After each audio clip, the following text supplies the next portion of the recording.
Bienvenue à cette quatrième semaine de la série de conversations À quoi on rêve. Je vais vous remettre en question, en contexte, pardon, si c'est la première fois que vous assistez à ce nouveau format d'entrevue, ou en fait, c'est plutôt des discussions que j'ai avec différentes personnes dans l'optique de se demander où on veut aller. Vous savez, il y a une métaphore qu'on utilise souvent qui dit que quand on est en vélo, l'endroit où on regarde, c'est l'endroit où on se dirige. Donc, la vision qu'on a du futur, la vision influence la direction qu'on prend. On était déjà dans une transformation du monde du travail et de la société en général. On est probablement toujours en mutation de toute façon, hein, c'est quelque chose qui est toujours évolutif. Mais il y avait quelque chose qui se passait assez majeur au niveau de la transformation des milieux de travail. Et j'ai eu envie de provoquer des conversations avec différentes parties prenantes qui font partie du sujet du futur de ce fameux monde du travail. Parce qu'un des principes clés en transformation organisationnelle, c'est de faire participer l'ensemble des personnes qui sont impliquées dans la transformation. Donc, l'idée ici, c'est de donner la parole à différentes personnes, à ouvrir différents points de vue et j'espère vous inspirer et provoquer des conversations dans vos maisons, dans vos équipes et partout où vous avez envie d'en avoir finalement.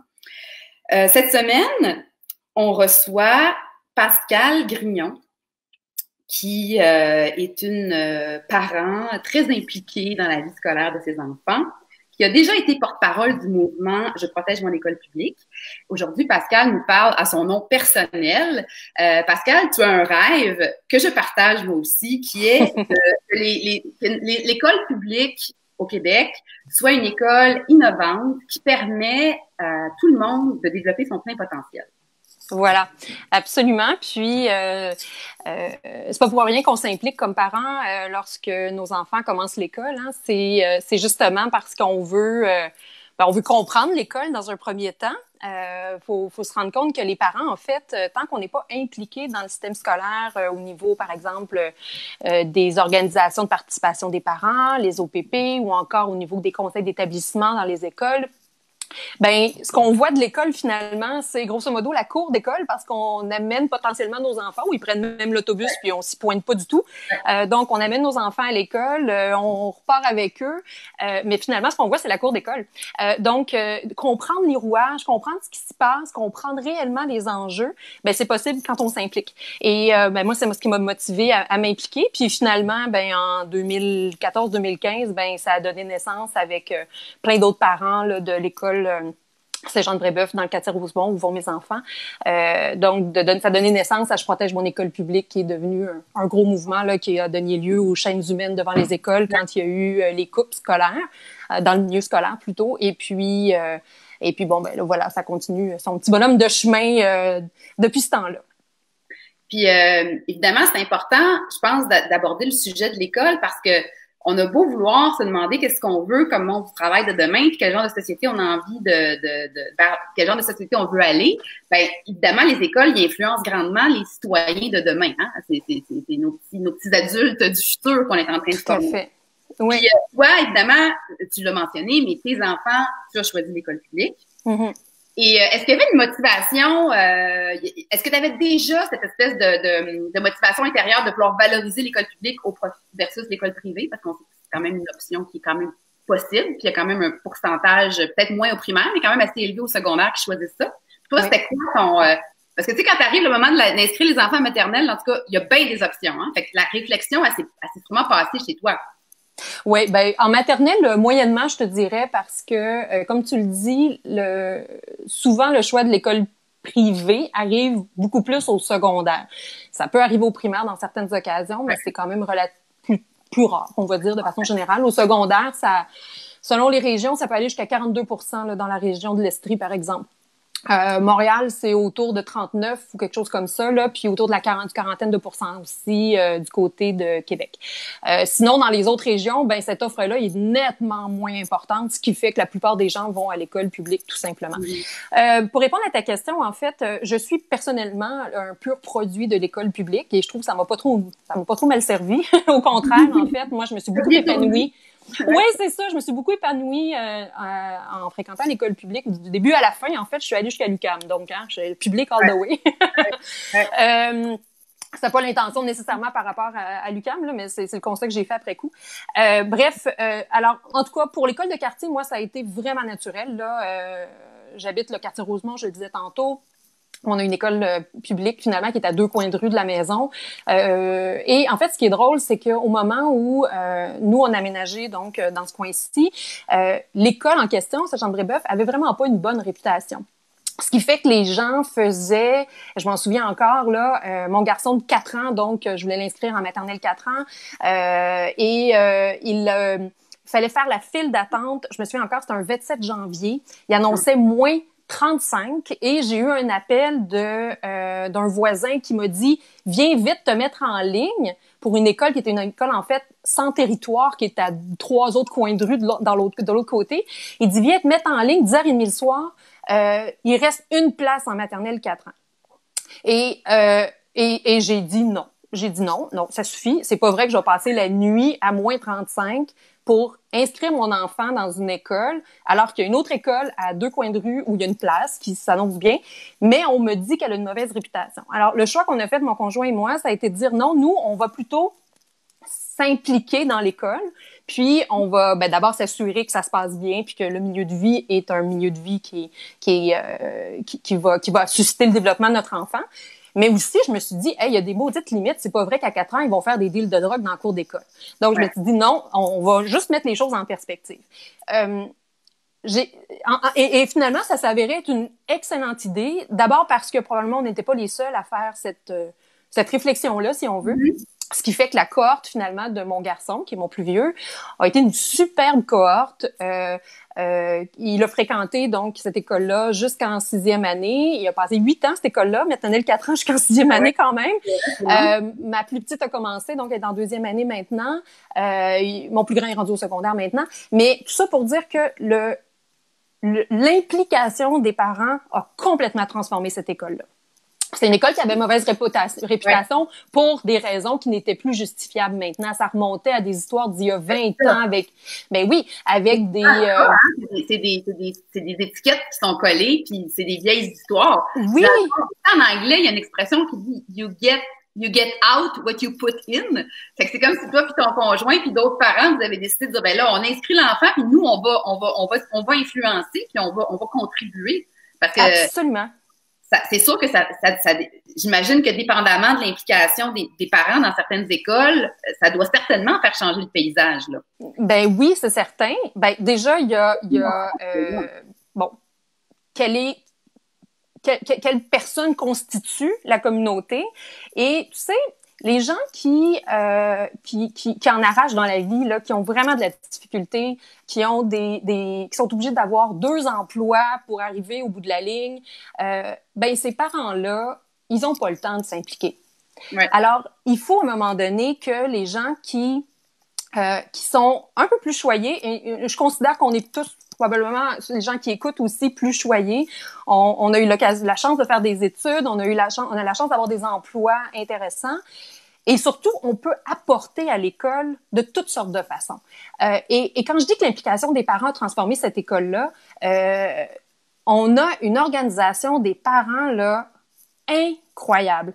À tel point qu'on a un nouveau directeur depuis 1 an et demi maintenant. Année de feu pour ce nouveau directeur, disons-le. Mais donc, il est venu, lui, il a choisi de venir à l'école Saint-Jean-de-Brébeuf à cause de l'implication des parents. Peux-tu t'imaginer, là, oui, la transformation que ça a amené. Ouais. La communauté est soudée, là, c'est fantastique. Il y a des barbecues qui sont organisés, des fêtes de la rentrée, il y a en tout cas des cinémas, toutes sortes d'affaires et aussi des levées de fonds. Donc, non seulement ça a un impact au niveau, comment je dirais, des activités, puis du lien avec la communauté, l'implication. Pour les enfants, c'est énorme. Quand un parent est impliqué dans son école, on peut pas considérer que l'école est pas importante. Au contraire, il comprend que c'est important. Oui. Mais là, en plus, c'est les gens qui organisent des levées de fonds hallucinantes qui ont mené, par exemple, à refaire complètement la cour d'école, écoute, ils sont allés chercher 75 000 $. C'est pas rien, là. C'est assez impressionnant. Puis une subvention de la commission scolaire, puis une subvention du provincial, puis on match ça. En tout cas, mais il y a des gens qui s'investissent, qui mettent énormément de temps. Et ça a une valeur extraordinaire. Et tout ça, ça favorise la mixité sociale, ça soutient tous les petits poux dont les parents en arrachent, je veux dire, sont pris dans leur vie à gérer les besoins de base, et c'est déjà énorme. Et nous et eux et ces parents-là qui s'impliquent finalement, ben ce qu'ils préparent, ce qu'ils développent, ce qu'ils vont chercher, ce qu'ils investissent, ben c'est gagnant pour l'ensemble de l'école. Ça a permis de faire venir des artistes en résidence à l'école, ça a permis de faire toutes sortes de projets pour l'équipe école, d'améliorer le matériel auquel on a accès, etc. Et c'est innommable, là, l'ensemble des bénéfices. On a fait les valeurs de l'école, c'est ultra rassembleur. Fait que alors, c'est vraiment, ce dont tu parles, c'est vraiment un exemple de la co-création avec l'ensemble des personnes impliquées autour.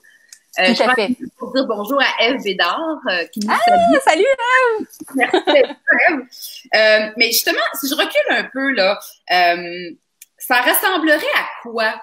Si tu peux me donner quelques éléments de réponse, c'est quoi une école innovante qui favorise? Qu'est-ce que ça prend? Mettons, on veut créer ça, on veut l'imaginer. C'est quoi? Je vais arriver à ta réponse dans un instant, mais si tu peux me permettre, je vais juste dire un mot par rapport au secondaire. D'accord. Donc, autant cette expérience-là, ultra positive au niveau du primaire et de la vie de tous ces parents-là impliqués, a été vraiment marquante, positive pour nos enfants et tout et tout. Et là arrive le passage au secondaire où tout le monde se pose la question: qu'est-ce que je vais faire avec mon enfant? Mes valeurs me disent je devrais continuer à l'école publique, mais là, il y a tellement de pression pour aller à l'école privée. La pression est extraordinaire. Extraordinaire. Toi qui as cette conviction-là, déjà, là, tu l'as vécu, la pression. Fait que c'est quoi qui venait te challenger, disons, dans tes tripes? Moi, d'abord, ce que je constate, puis là, c'est mon avis, vraiment, c'est comme la lecture que j'ai faite de la situation, donc ça vaut ce que ça vaut, là. Mais disons, de façon personnelle, moi, ce que j'ai constaté, c'est que le sentiment que j'ai, c'est que les gens qui sont allés à l'école privée, je vous répète que c'est pas mon cas, les gens qui sont allés à l'école privée semblent, dans beaucoup de cas, avoir lié le fait qu'ils aient réussi ou qu'ils aient pas mal viré au fait d'être allés à l'école privée. Alors que plein de monde qui sont allés à l'école publique ont pas mal viré et ont été très enrichis par leur passage à l'école publique, mais ce lien-là... Les choix puis la vie que j'ai vécue m'a amené là, et donc je veux répéter le pattern. Là. Il y a plein d'exemples. Là. C'est ça. C'est ça. Donc, on veut amener le meilleur pour son enfant, et donc on a l'impression que ce qu'on a vécu en allant à l'école privée, finalement, était mieux que ce qu'on aurait pu vivre potentiellement à l'école publique. À tort ou à raison. Ça se peut que ça soit vrai aussi dans certains milieux ou dans certains contextes, là, mais disons, ça influe beaucoup le choix. Et là, après ça, il y a la pression des pères. Parce que là, en tant que parent, tout le monde dit « Hein? Ah ouais, tu vas envoyer ton enfant à l'école publique? » Le jugement embarque. Et là, après, il reste la couche des enfants. Parce que là, les parents des enfants qui disent « Nous, on va t'envoyer à l'école privée. » Ces enfants-là se revirent de bord et moi, je vais aller à l'école privée. Fait que là, t'as le petit à qui t'as dit qu'il va aller à l'école publique se revire de bord. Mais tous mes amis s'en vont à l'école privée. Mais là, c'est quoi? Pourquoi moi, j'ai pas le droit? Comme si c'était un genre de privilège. C'est comme si c'était une voie directe pour être premier ministre. Là. J'exagère, mais vous comprenez? C'est comme si le milieu de vie du secondaire va être déterminant dans la suite. Donc, je sais pas vous, mais moi, mes amis du secondaire ont rien changé dans ma direction professionnelle. Rien. J'ai eu un bon milieu de vie, j'ai eu des bons amis, tout ce qu'on veut. J'avais pas un groupe d'amis qui était tout croche et tout, mais ça n'a pas été ça qui a été déterminant. Pour moi, mon milieu de vie qui a été déterminant dans ma direction ultime, ça a été à la rigueur le cégep et surtout l'université. Ouais. Mais bon, en tout cas, la question se pose.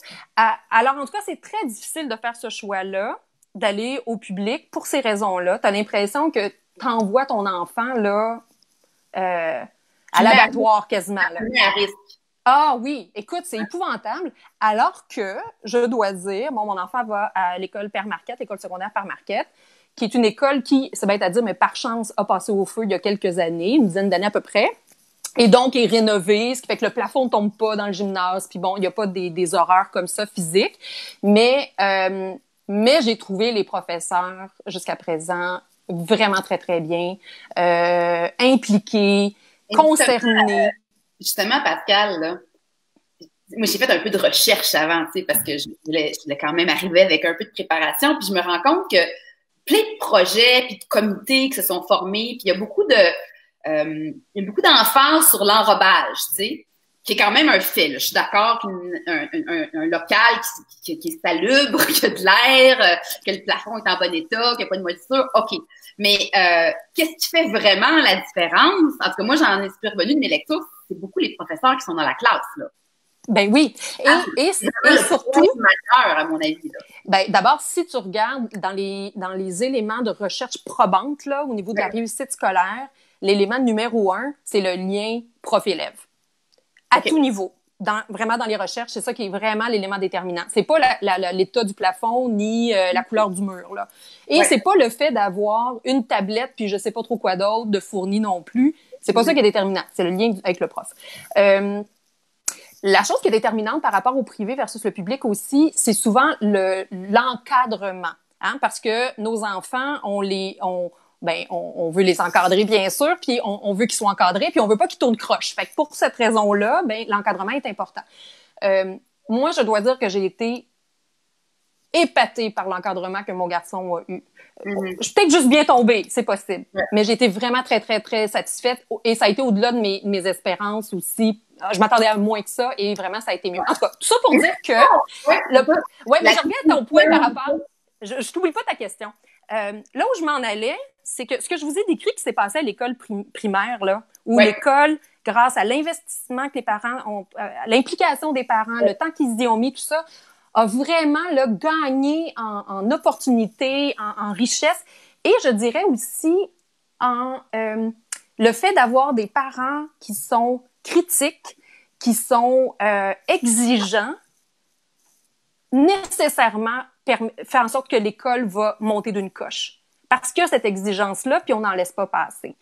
Ben, moi, ce que je déplore du fait que il y a une migration, malheureusement, vers le privé, c'est que l'école publique au secondaire, finalement, est dépouillée de cet apport-là des parents. Si les parents qui ont les capacités, qui ont la capacité d'abord en termes de temps, mais aussi en termes de compétences, en termes d'argent même, quand on passe à des fondations pour les organisations, les écoles secondaires et tout ça, si tous ces parents-là qui ont cette capacité-là, que cet apport-là, ça va du côté du privé, en plus de donner de l'argent en plus, vous pouvez vous imaginer que s'il y en avait, je ne sais pas, la moitié seulement qui restait au public et qui s'investissait de la même façon, écoute, nos écoles publiques seraient extraordinaires. Et je pense que le fait qu'on... Donc, le décalage, là, il est bien plus grand au secondaire, d'après ce que tu m'expliques, là. Ah, ben oui, mais ça n'a rien à voir. Alors, à quelque part, moi, ce que j'ai déploré à un moment donné, puis j'ai écrit un mot sur Facebook là-dessus parce que je me disais, ben, s'il y en a d'autres qui font le choix que moi, on va être ensemble, puis on va être capable de bonifier nos écoles secondaires au même titre qu'on le fait avec nos écoles primaires de façon très vaste. Là. Énormément de parents s'impliquent au niveau du primaire. Mais là, il y a une désertion après au niveau du secondaire. Et ça, c'est vraiment dommage parce que tu me parles de l'école dont je rêve. Ben, l'école dont je rêve, c'est une école qui est justement inclusive, qui fait en sorte que les enfants qui la côtoient finalement découvrent aussi la vraie vie. Puis la vraie vie, c'est pas juste d'être des gens dont tous les parents sont du niveau universitaire, qui ont tous le même genre de cadre de vie et qui après ça, finalement, se ramassent dans la vraie vie, justement, puis oublient qu'il y a des gens qui vivent dans un contexte complètement différent. Moi, je trouve que Ça vient de la vie sociale dont tu parlais comme un avantage. Oui, absolument, absolument. Je vais te raconter une anecdote. J'ai un filleul donc qui lui a fait son primaire à l'école privée. Et à un moment donné, on le garde fréquemment, tout ça. Donc un week-end, il est à la maison. Et là, on croise un petit gars qui vend des calendriers pour financer des calendriers. En fait, je me souviens plus ce qu'il vendait exactement, mais il vendait des trucs finalement. C'est une campagne de subvention, de financement pour une classe de neige. Mm-hmm. Et là, mon filleul, donc, il dit, mais pourquoi il vendait des trucs? Pourquoi tu as donné des sous? Tout? Ben, j'ai dit, ben, c'est parce qu'il ramasse des sous pour aller à sa classe neige. Et là, il disait, mais pourquoi ses parents, ils payent pas? ben, j'ai dit probablement que ses parents seront pas en mesure de lui payer je sais pas, 200 150, je sais pas trop que ça coûte pour y aller. Il pouvait pas imaginer que des enfants soient dans cette situation-là parce que c'était aucunement son contexte. Et c'est important de comprendre ça. C'est la vraie vie, là, à un moment donné. C'est comme dans l'idée que après ça, on devient les adultes de demain. Il faut apprendre à collaborer, à co-créer, puis à vivre avec toute cette mixité sociale-là. Donc, mais bien sûr. Ça s'apprend peut-être mieux quand tu as commencé plus jeune à évoluer, disons, là-dedans. Là. Ben oui, c'est sûr qu'on peut le réaliser après. Puis bon, il est très conscient de ça maintenant aussi, mais ça m'a marqué quand même. Moi, j'ai un attachement assez important sur l'acceptation des différences, puis la valorisation des différences. Puis je suis pas mal convaincue là que si tu as appris enfant à côtoyer puis à dealer avec toutes sortes de différences, ben c'est déjà beaucoup plus intégré chez toi que quand tu commences ça à 20 ans ou à 24 ans parce que tu finis l'école puis là tu arrives dans un milieu de travail. Ben oui, et le côté un peu paradoxal de la chose, c'est que là on veut que tous nos enfants aillent dans des programmes de type école internationale pour l'ouverture aux autres, pour aller faire du bénévolat, constater comment est fait le vrai monde, mais on veut surtout pas qu'ils soient dans la même classe par exemple que les petits cocos qui en arrachent. T'as raison. T'as raison. Sais-tu, je veux juste donner une ou deux statistiques qui m'ont fait un peu bondir. Je le savais, mais on dirait que les relire, ça m'a fait peur. De savoir que le taux de diplomation en 5 ans dans les écoles publiques secondaires est de 64 %. Ça veut dire qu'il y en a comme 46 qui n'arrivent pas à finir en 5 ans. Et qu'il y a seulement un garçon sur 2 qui obtient son diplôme d'études secondaires en 5 ans. Fait que les garçons, c'est encore pire. Mais qu'est-ce qui fait... Qu'est-ce qu'il n'y a pas qu'on a besoin, là? C'est quoi le bobo, là? Tu sais, si on reprend... Maintenant, on peut même regarder l'école publique primaire, là, parce qu'on s'entend, là, on n'est pas dans le paradis total, là. Bien sûr que non. On est très loin de là, là. Puis encore, moi, je m'y penche plus depuis les 10 dernières années, parce que j'ai un enfant, mais comme avant ça, je le savais, mais là, on le sait plus quand on est en contact. Fait que c'est quoi le bobo, là? De quoi on manque en ce moment dans nos écoles publiques, là? Oui. Quand on a fait les chaînes humaines à l'époque avec Je protège mon école publique, là, nous, ce qu'on disait, c'est on disait à l'époque, en même temps, il y avait le discours de faut augmenter le taux de diplomation, faut garder les enfants accrochés jusqu'à la fin du secondaire. Nous, on était en train on disait donc avec Je protège, ben, faudrait s'assurer qu'ils accrochent, par exemple. Oui, avant de se battre avec le taux de décrochage, commençons par nous assurer qu'ils accrochent. Ouais. La façon que le système est conçu présentement, il y a vraiment une logique de type comptable qui s'est appliquée. Il y a une raison là-dedans qui est, je pense, correcte, là, c'est-à-dire assurons-nous qu'on dépense correctement les fonds publics. Bon, c'est correct, c'est raisonnable comme désir. Le problème avec l'école, quand on le juge de cette façon-là, c'est que on prend pour acquis qu'on rentre des enfants dans un même entonnoir, puis il va sortir la même chose au bout. Avec le même traitement, il va arriver le même résultat. On n'est pas sûr dans la valorisation des différences ici. Là, hein? Non, on n'est pas du tout dans la valorisation des différences, ni de dire quels sont les atouts de ces enfants-là, puis comment on fait pour développer ces atouts-là, quels qu'ils soient, puis de les faire fleurir. C'est comme de dire, par exemple, d'un point de vue médical, tu sais, de dire, ben, on va mettre un seul traitement. Dès que tu as tel diagnostic, on te met tel traitement, puis on s'attend à ce qu'au bout de la ligne, ça marche de la même façon, mais on prend pas pour acquis, on prend pas compte du fait que tu as d'autres conditions peut-être qui viennent influencer. Je veux dire, c'est complètement ridicule. Donc, d'ailleurs, une parenthèse, Pascal, là, j'œuvre dans le monde du développement des professionnels en entreprise, et cette notion-là, elle est très, très appliquée. Maintenant, les leaders sont conscients de dire, ben, il y en a qui ont des forces et des faiblesses, puis on va bonifier, qui est super bonne en présentation, on en fait faire plus. Oui, évidemment, on peut compenser des lacunes, mais on ne cherche plus à faire un prototype égal de tout le monde dans une équipe. Donc, cette notion-là, elle est rentrée comme une croyance que à laquelle tout le monde adhère, mais elle ne se reflète pas dans le système scolaire, par contre. T'as raison. Et donc, pour faire le lien avec les statistiques que tu as dit tout à l'heure, en ce moment, il y a des normes qui ont été appliquées par rapport à la diplomation. Alors, l'une des normes, c'est même au niveau primaire, tu as le droit de doubler une fois. Tu peux pas doubler 2 fois. T'as pas les acquis? Pas grave. On va quand même t'amener au niveau supérieur. Tu finis à 12 ans normalement ou à 11 ans. 13 ans maximum, faut que tu passes au secondaire. Tu as les acquis du primaire ou pas, c'est pas important. L'important, c'est de respecter le ratio. Tu te ramasses au secondaire. C'est quoi l'argumentaire en arrière pour justifier ça? C'est d'avoir des taux de diplomation. En fait, c'est de permettre une diplomation dans un délai prescrit. D'ailleurs, tu me l'as dit, on parle de diplomation et d'égation et tout ça à l'intérieur de 5 ans. Si on te donnait la même statistique en 6 ans, tu vas aller récupérer probablement une autre 25 %, puis une année de plus, c'est quasiment 90 %. Je dis ça, là, mais là, le 90 % c'est à mon école secondaire. On est sur la diplomation et non sur ce que tu as acquis, sur tes acquis. Oui. Et là, ce qui arrive, c'est que nos enfants, je ramène au fait de raccrocher, d'accrocher d'abord nos enfants à l'école. Tu rentres des enfants qui ont possiblement des besoins, des difficultés. Je sais pas, par exemple, un trouble quelconque, difficulté d'apprentissage, un problème de comportement. En ce moment, il n'y a pas les effectifs pour diagnostiquer ces problèmes-là. Les seuls qui sont capables d'aller chercher un diagnostic et donc d'avoir des services pour répondre à ce diagnostic-là, c'est les gens qui ont assez d'argent pour aller au privé. Ça coûte 1000 $ faire le diagnostic. Fait que tu comprends que toutes les personnes qui sont plus serrées là, au niveau financier. Ben oui, c'est énorme. Ben oui, ça marche pas.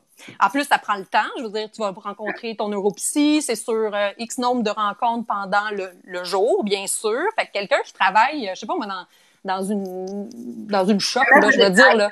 Ouais, peu importe, là, dans un milieu où il n'y a pas la flexibilité d'un professionnel de se libérer puis de jouer avec son temps, ben c'est très complexe. Il faut qu'il prenne des congés en plus puis tout ça. Donc, il y a un autre coût supplémentaire qui se rajoute. Donc, on n'a pas ces effectifs-là dans nos écoles. On les a pas plus dans les écoles privées, soit dit en passant, là. Entendons-nous. Non, ça, on n'a pas plus ça. Bon. Après ça, ben, ça prend les effectifs pour soutenir ces enfants-là qui ont eu le diagnostic, n'est-ce pas?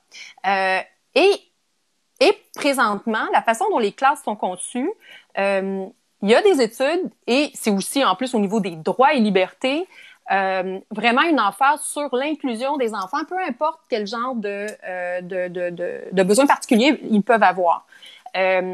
Sauf que lorsque ce concept-là d'inclusion a été déterminé, ça fonctionne dans la mesure où il y a le soutien professionnel pour aider ces enfants-là. Parce que même un enfant qui a moins d'outils que les autres dans une classe et qui est traité comme tous les autres parce qu'il n'y a pas de service particulier qui s'applique à lui ou à elle, ben il est doublement perdant. On s'entend que d'être dans une classe spécialisée où il serait soutenu. Là, il n'est pas soutenu, il est dans un environnement qui pourrait l'amener vraiment à comment je dirais, aller jusqu'au maximum de ses capacités, vraiment à se développer davantage. Ça, c'est prouvé. Mais s'il y a le soutien, mais s'il n'y a pas le soutien, pédagogue. Pardon? Il y a aussi le soutien des profs qui ont à dealer avec ces enfants-là pas soutenus dont on peut parler, hein? Mais complètement. Alors, quand on parle d'une école de rêve, là, pour moi, c'est une école où ces effectifs-là seraient non pas à un plancher minimal requis pour être capable de dire que tu as 3 heures par semaine de ce technicien-là ou de cet orthopédagogue-là dans l'école et que finalement, tout ce qu'il arrive à faire, c'est compléter des formulaires parce qu'il n'a même pas le temps de rencontrer les élèves, ou à peu près. Ce serait d'avoir une espèce d'équipe, là, mais ultra solide dans chacune des écoles, avec l'ensemble de ces professionnels-là, dédiés à diagnostiquer, à soutenir ces élèves-là, à soutenir les profs aussi, et à faire en sorte que tous ensemble, là, et là je pense au modèle finlandais, là, où dès qu'un élève finalement commence à avoir du retard un petit peu, ben il y a comme une espèce de task force là qui débarque. Cet enfant-là est tout de suite soutenu. Puis le but, c'est de le ramener puis de le renforcer au niveau de ses apprentissages-là pour qu'il puisse après ça réintégrer le groupe où il est tout. Ça veut pas dire qu'il est sorti du groupe nécessairement, mais en tout cas, disons qu'il est soutenu d'une façon particulière pendant un temps. Puis après ça, ben ça roule, puis il reprend. Et là, t'imagines au niveau de l'estime de soi, au niveau de la capacité, et surtout, il a acquis les compétences qu'il devait acquérir pour être capable de passer au niveau supérieur. Là, l'enfant, finalement, il est pénalisé, il y a de la difficulté, il prend de l'arrière, il prend du retard dans ses apprentissages, et là, on a des enfants qui décrochent en 3e année. Ouais. Alors, parle-moi pas du couteau de diplomation en 5e, là. Je te parle de 3e année du primaire. Cet enfant-là, il a décroché. Tu as dit le mot estime de soi, puis quand tu parlais, je me disais, quand on donne pas ça, ça doit tellement rapidement détruire l'estime de soi. Puis, ben oui. Je vais juste prendre la peine de citer Marc-Étienne Deslauriers qui nous écoute, qui dit une école de rêve, c'est une école ancrée dans sa communauté où celle-ci est en mesure de s'y engager pour que tout le monde y trouve sa place. C'est ça qu'on est en train de dire ici. Mais tu sais, l'estime de soi, l'estime de savoir que je sais et que je suis capable d'apprendre. Mm-hmm. Quand t'es petit. Puis si tu ne l'apprends pas ou si tu développes une croyance contraire, j'imagine pas à quel point tu es bloqué pour le reste de ta vie. Ben, peut-être que tu es capable de débloquer après, mais c'est... puis on parle ici des enfants qui ont des difficultés, mais on pourrait aussi parler, on en avait parlé précédemment, mais les enfants qui sont par exemple surdoués, qui ont une stimulation, ben eux aussi peuvent décrocher là. C'est une autre, ils sont pas mieux dans le fond là. T'as tout à fait raison. Puis la douance, c'est pas toujours positif. Hein. Je dis ça de même bêtement, mais je me permets parce que mon garçon est doué justement. Mais la douance, c'est pas cool. Parce que la douance, ça veut dire que quand tu étais tout petit, tu as tout appris en 2 temps, 3 mouvements sans faire d'effort. Alors, tu atteins un mur à un moment donné quand vient le temps d'apprendre, quand vient le niveau où tu es obligé de faire un peu d'effort puis tu n'as jamais fait d'effort de ta vie. Bonjour. Mais ça, on en parlera une autre fois. C'est mon défi quotidien. Mais je reviens à tes statistiques encore, si tu veux. Mon enfant, là, de troisième année, là, qui a décroché, il aime pas l'école, il aime pas ça, il est quand même barouetté en 4e, en 5e, et à un moment donné, il se ramasse au secondaire. Et là, ils ont créé une espèce de voie qu'au départ, moi, je l'appelais la voie de garage. Parce que l'enfant que clairement, il est pas capable d'atteindre le niveau voulu, ben là, même au primaire, on va l'évaluer différemment. Il va avoir un nom qui m'échappe là, présentement, mais il va être évalué différemment. Donc, on va lui demander, par exemple, au lieu de faire l'ensemble de sa 4e année, on va l'évaluer en fonction de 80%, par exemple, de sa 4e année. Il va peut-être bien la réussir à ce niveau-là. Fait qu'il va avoir des bonnes notes. Les parents sont rassurés. Il manque un morceau certain, c'est sûr. Ben, pas rien que ça. Il est pas capable d'avoir son diplôme d'études secondaires avec ça parce qu'il n'y a pas les acquis. Fait que là, il se ramasse dans cette voie-là. Moi, j'appelle ça la voie de garage. Je me ramasse au conseil d'établissement de mon école secondaire. Hein? La fille, elle a compris qu'elle voulait s'impliquer dans les écoles. Son gars se ramasse au secondaire. On s'en va au secondaire. Let's go. Je raconte ça de même un petit peu avec ma vision primaire, tu comprends, d'école primaire au prof, au directeur du secondaire en plein CI avec d'autres profs et tout. Et ils ont un peu réagi et j'ai compris qu'ils avaient raison. Parce que le propos du directeur était le suivant. Cette voie-là, qui permet aux enfants de, malgré tout, se rendre au secondaire, à un âge qui a de l'allure pour arriver au secondaire, ben ce que ça préserve, c'est l'estime de soi. Puis oui, il va peut-être finir avec une espèce d'attestation qui va ne lui permettre que d'être, par exemple, emballeur chez IGA. Sauf que la réalité, c'est que cet enfant-là qui va se ramasser sans diplôme secondaire, donc, mais avec une attestation à 16 ans, emballeur chez IGA, imagine-toi donc qu'il va avoir eu quand même une expérience à l'école acceptable. Ce qui fait que je sais pas si c'est la majorité, mais en tout cas dans une bonne proportion de ces enfants-là, ben rendu à 18 ans, là, ils se rendent compte qu'avec un salaire d'emballeur chez IGA, là, tu t'en vas pas loin avec ça. Mais là, comme ils ont gardé une estime de soi, ils ont pu quand même travailler. Ben, ils reviennent après ça à l'éducation aux adultes et le taux de diplomation derrière, quand on inclut ça, est important. Donc, quand on parle d'aller, au rythme des enfants, moi, je pense que c'est pas la bonne solution. Je pense qu'on devrait les accompagner mieux que ça parce qu'il y avait peut-être d'autres potentiels puis ils seraient peut-être pas obligés de revenir après coup. Mais finalement, la voie, c'est peut-être pas si mauvais, cette voie-là, malgré tout. Je comprends que là, on est capable de donner du sens à la solution qui a été appliquée, mais dans une situation qui, à la base, est peut-être pas tout à fait acceptable. Non, je suis d'accord avec toi. Oui. Puis, là, j'aimerais ça qu'on parle des profs. Parce que moi, je pense que dans une école de rêve, ça prend on a dit, il y a le plein potentiel de tous. Donc, moi, j'ai compris dans ton énoncé qu'on parlait aussi des professeurs, hein. Donc, ces profs-là, là, il y a quand même aussi d'autres statistiques pas le fun, hein. C'est combien le taux d'abandon après une couple d'années de pratique pour les jeunes enseignants? Ah, c'est énorme. Je pense que c'est un quart ou quelque chose comme ça, là, au bout de 5 ans, qui ont abandonné, là. C'est énorme. Comment on explique ça? Ah, écoute, moi, c'est un monde de l'éducation qui me sidère par moments. Pour la petite histoire, ma mère a été enseignante toute sa vie finalement, donc au cégep, au secondaire pendant de nombreuses années et tout ça. Ce qui fait que j'ai comme eu un peu sa perspective là de comment ça se passe de l'intérieur quand on est prof. Puis c'est sûr qu'on a eu par mon implication, tout ça, j'ai eu à discuter beaucoup avec les professeurs. Et là, j'étais plus en discussion avec le syndicat. Donc, tu vois, c'était comme une autre dynamique. Ce que je trouve extraordinaire... Bon, d'abord, moi, je dois dire que la très, très grande majorité des professeurs que mes enfants ont eus ont été extraordinaires. C'était, dans tous les cas, il se l'est encore, des profs motivés, dédiés, comme je le disais tout à l'heure, autant au primaire qu'au secondaire public. Vraiment des professeurs fantastiques. Donc, déjà, ça, je trouve, c'est très rassurant. Si, c'est sûr que, bon, j'ai l'expérience avec l'échantillonnage que j'ai. J'imagine, je sais très bien qu'il y en a des profs qui sont moins bons, bien sûr. Mais de façon générale, franchement, là, c'est un très, très beau niveau.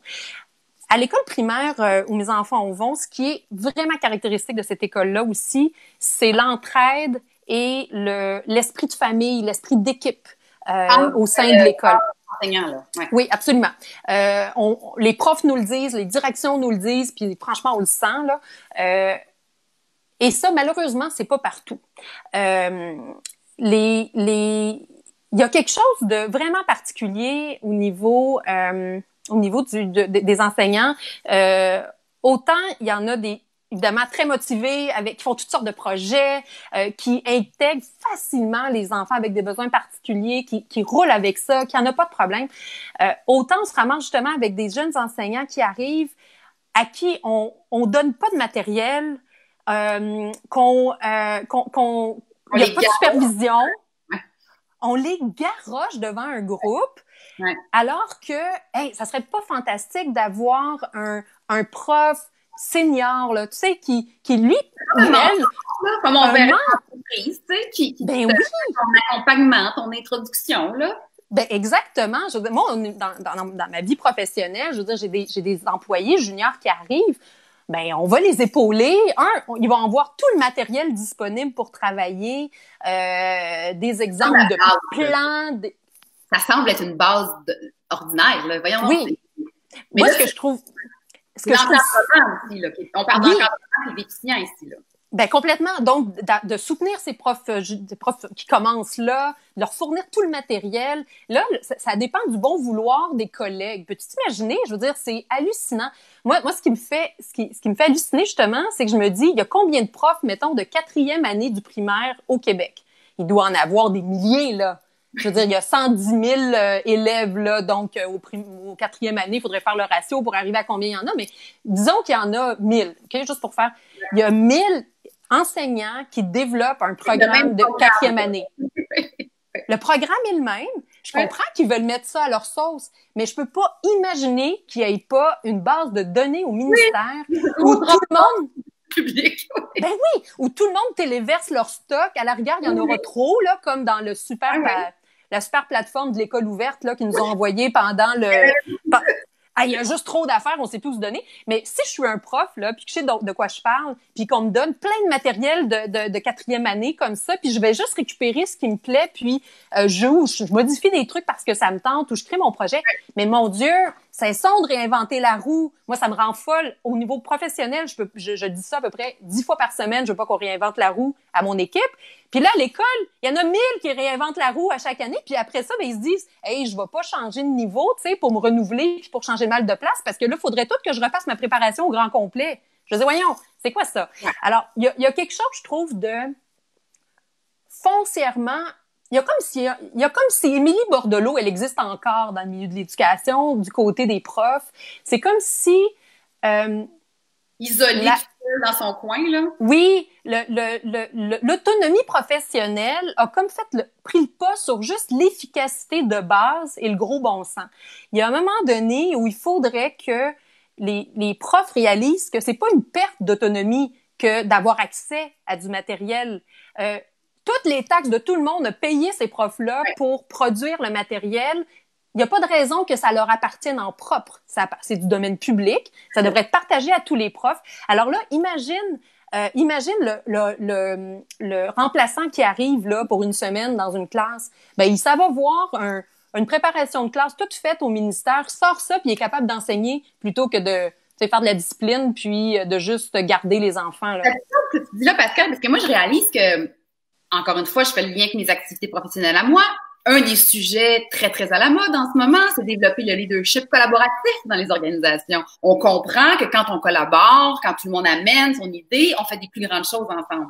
Donc, il y a pas ça là, dans ce que tu viens de... Mais encore une fois, ça dépend des équipes écoles. Je le répète. Il y a des équipes écoles où, au contraire, il va y avoir vraiment un partage, un travail d'équipe et imagine-toi donc, c'est des équipes écoles dans lesquelles les gens veulent être.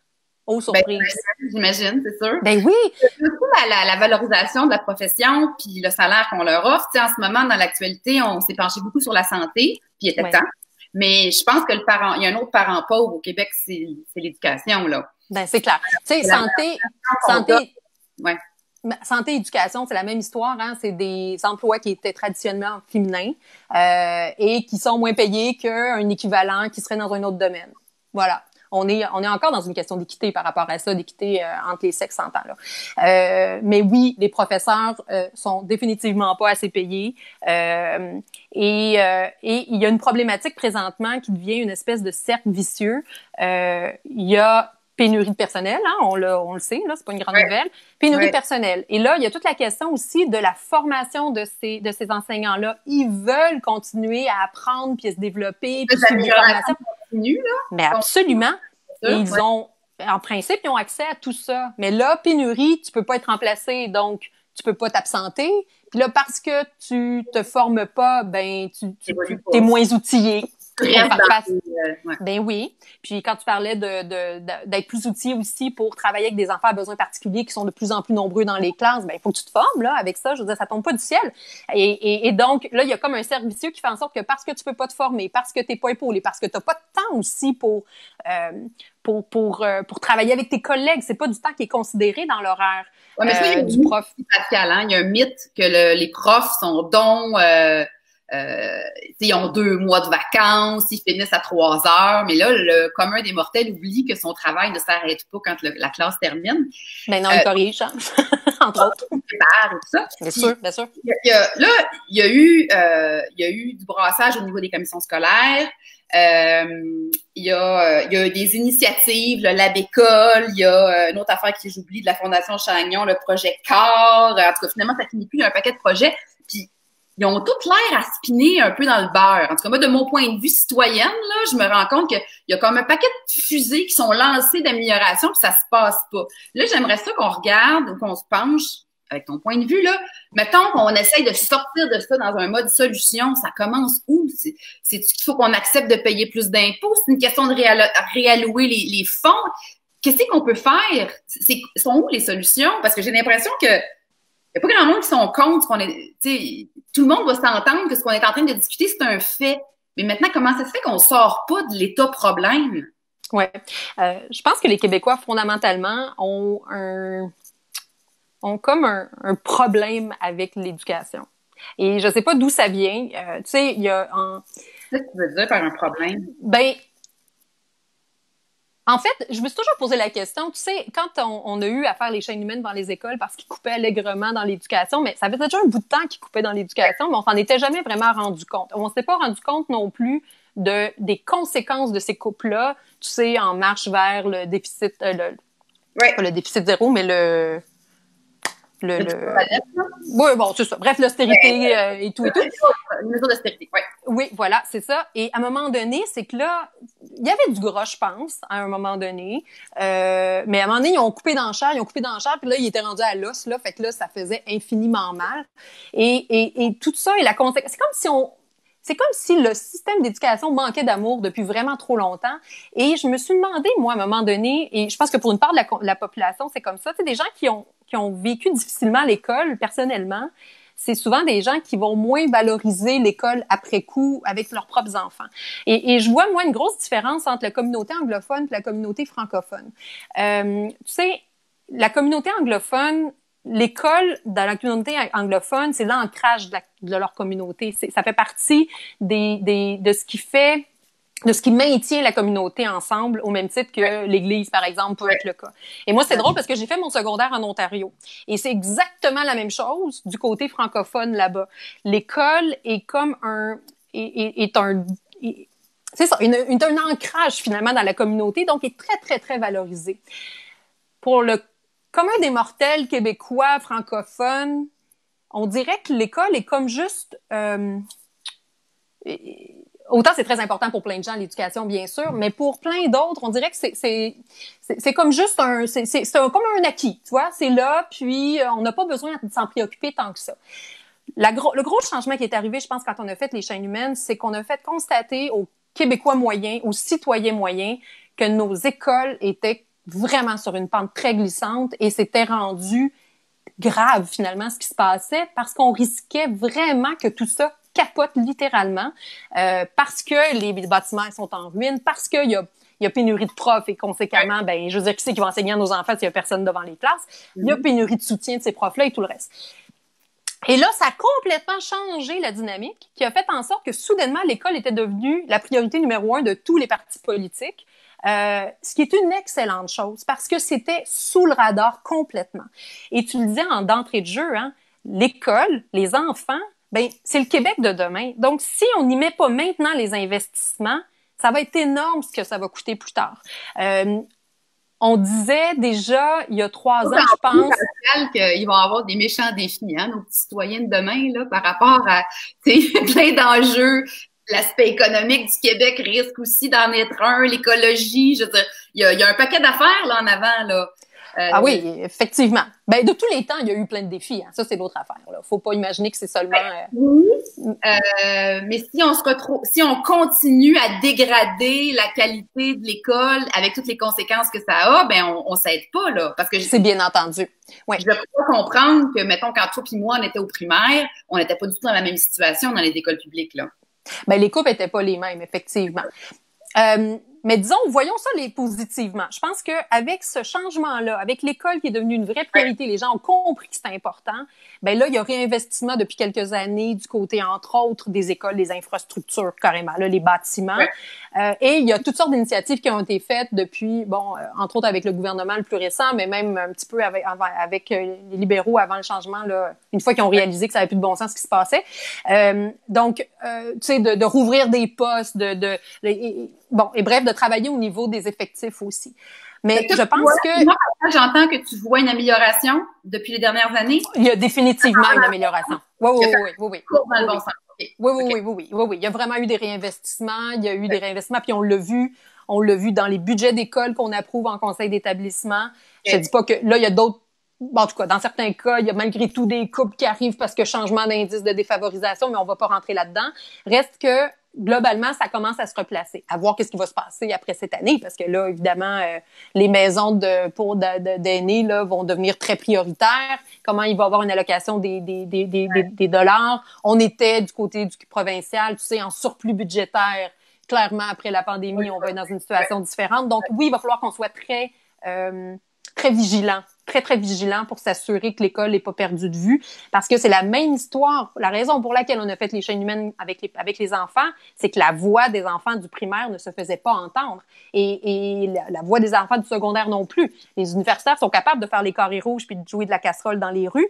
Les enfants du primaire, non. Alors, c'est là qu'était essentiel de souligner la problématique qui se passait dans nos écoles. Mais tu sais, tu demandais au niveau de en fait, je pense que ce que ça prend, c'est une vision collective de l'école. On veut une école qui est innovante, une école qui est motivante, auquel les enfants accrochent parce qu'elle est belle, elle est bonne, elle est stimulante et elle respecte aussi l'évolution des enfants, tu vois. L'évolution, les particularités. Oui. Ouais. Tu sais, je vais souligner un autre paradoxe qu'on a comme parents, qu'on vit nous-mêmes. On dit qu'on veut que nos enfants évoluent à leur rythme, mais on capote quand ils coulent un examen ou qu'ils ont une mauvaise note au premier bulletin. Puis là, on commence à suivre les profs. Puis en Finlande, là, il n'y a aucun bulletin pendant tout le primaire. Ce que les Finlandaises disent, c'est que les enfants ont un rythme d'évolution qui varie. Hein? On le dit pour nos enfants qui apprennent à marcher, qui apprennent à parler. C'est pas nécessairement au 4e jour de ton 2e mois là que tu fais quelque chose. Là, hein? Il y a comme un spectre. Ben, imaginez-vous donc apprendre à lire, c'est pareil. Il y en a qui apprennent, tu sais, à l'équivalent de la première année, avant le mois de décembre, ils vont avoir appris à lire. Mais il y en a d'autres, ça va prendre l'année au complet. Puis qu'est-ce que ça fait si ça lui prenait la 2e année aussi pour apprendre à lire? Je veux dire, il va finir adulte comme tout le monde, là. Donc, à un moment donné, à cadrer, à évoluer tout le temps, à pondérer, à mettre des chiffres tout le temps, ben, on se ramasse finalement à nous-mêmes forcer le système à ne pas laisser notre enfant évoluer à son rythme. Et ici, là. Ben oui. Et pour moi, c'est tout le c'est tout le paradoxe, tu sais, que je vois aussi par rapport à l'école secondaire où les gens au primaire militent pour qu'il n'y ait pas de devoirs, puis surtout pas trop de travaux demandés, mais à côté, ils veulent envoyer leur enfant au programme international où il va avoir, en plus de l'école de base, des devoirs puis un projet particulier. Je dirais, où la logique, là? Donc, il y a là on est très paradoxaux nous-mêmes, quoi. Puis il y a toute l'idée aussi de vouloir tout ça et d'accepter de payer des impôts pour que ça se passe, tu sais. Parce que c'est sûr. C'est sûr. Alors, est-ce que tu penses, toi, que l'histoire de l'abolition des commissions scolaires puis les centres de services, ça va-tu redonner un petit peu de jus puis d'espace aux écoles pour faire des projets locaux puis gérer leurs affaires un peu plus? Parce que là, on dirait que les avis sont pas très, très positifs d'après ce que j'ai lu. Oh mon Dieu. Non, moi je pense qu'en fait, pour une raison que j'ai de la misère, je peux m'expliquer, mais qui est pas très fondée, je pense, les Québécois en général ont aucun attachement envers leur commission scolaire et les gouvernements, à travers le temps, le ministère de l'Éducation a très souvent fait porter les mauvaises décisions, le blâme aux commissions scolaires. Ce qui fait qu'il y a comme une espèce dans l'inconscient collectif ou dans le conscient collectif, en fait, dans l'imaginaire collectif, je devrais dire, il y a une vision que les commissions scolaires sont un peu le maillon problématique de la chaîne là, dans le milieu d'éducation. Alors, il y a eu promesse électorale, les gens étaient bien emballés à dire on fait sauter les commissions scolaires. Les commissions scolaires sont en train de sauter, mais la vraie réalité derrière cette abolition-là, c'est une concentration des pouvoirs à Québec. Donc, vraiment mieux d'abord. Ben non, moi je pense que c'est aucunement mieux. Et on le voit. Bon, moi je suis sur les conseils d'établissement de l'école primaire, l'école secondaire de mes enfants, mais aussi au comité de parents central, donc de la commission scolaire de Montréal, qui s'appelle encore comme ça pour quelques semaines. Là, je pense que c'est en juin que ça change de nom.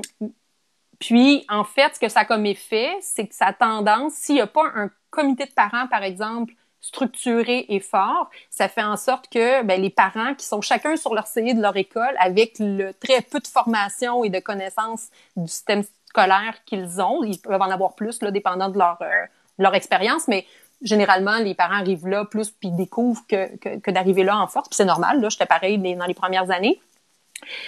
Ça fait en sorte que ces parents-là, finalement, ils perdent du pouvoir, hein, parce qu'ils sont pas soutenus plus que ça, et ils ont pas facilement accès à la personne au-dessus du directeur, puis après ça, c'est le directeur général de la commission scolaire, mais il y a plus de personnes vers lesquelles on peut se tourner, qui se trouvent être, en fait, qui étaient jusqu'à tout récemment nos commissaires scolaires, qui sont des gens qui sont redevables directement aux citoyens, directement aux parents, et qui peuvent, eux, porter des ballons, puis faire valoir des choses, alors que là, ce genre de personnes vers qui se tourner, n'existe plus. Donc, moi, je suis... Une centralisation encore plus grande. Oui. Il n'y a pas eu d'effet super bénéfique dans la santé, en tout cas, à date. Non, exactement. L'histoire de l'ophtalmologiste qui se commande une pièce, puis ça prend un an avant que sa pièce arrive pour que sa machine fonctionne, là. Puis ça, on met le dos sur la bureau.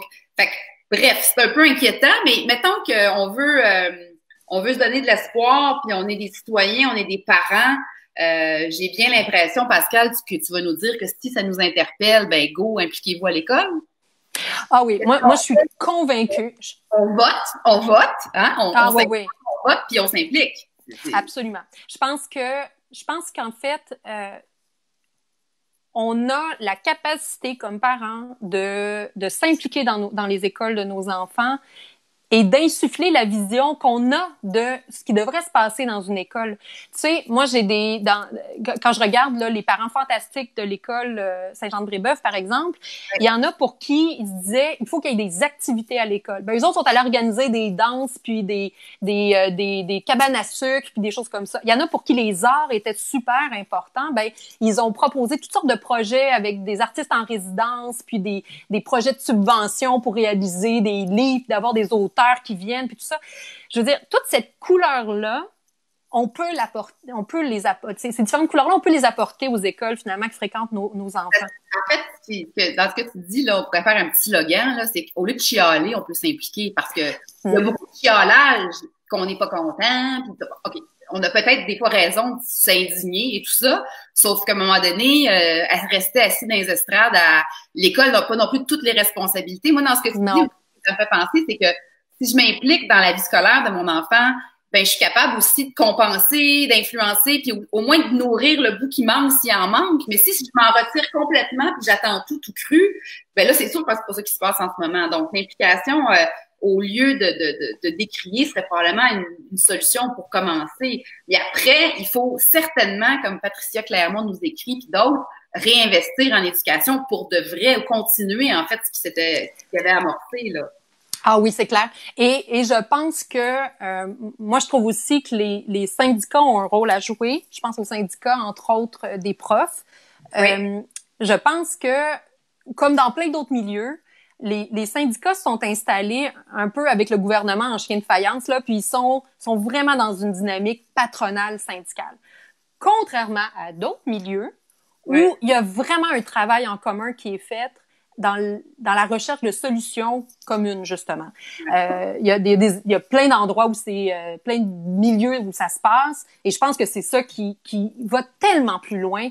Et moi, je souhaiterais vraiment que, de part et d'autre d'ailleurs, parce que le gouvernement est pas plus fin, là, mais pour qu'on se ramène ensemble. Ben oui, c'est quoi l'objectif là ultime? On veut que nos enfants, l'objectif commun, c'est l'enfant.